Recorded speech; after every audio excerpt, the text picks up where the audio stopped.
Hello everyone welcome to my channel moment of Mehbooba. आज এখন ভোজপুৰী বিয়া খাবলৈ। আজি বিয়াৰ আৰম্ভণি আজি হালদি ৰসম কৰা হৈছে আৰু আমাৰ মুনুৰ বিয়া ধ্ৰুৱজ্যোতি বৰ্মন। আপোনালোকক আগবঢ়াই যাম ভিডিঅ'টি, আপোনালোকে চাব আজি এই ভোজপুৰী বিয়াখনৰ নিয়ম কানুন।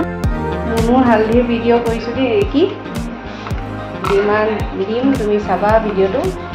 আৰু এইটো কি বুলি কয়, বাকী আজি প্ৰথম নিয়ম নহয় ন? আজি প্ৰথম দিন। তোমালোকৰ আকৌ কাইলৈ আছে, পৰহি আছে। মই অলপমান কৰিলোঁ, সেইখিনি দি যাম, মুনুৰ বিয়াখন দি যাম, আপোনালোকে চাব।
देवता दुआरी तुहे, ले चला देवता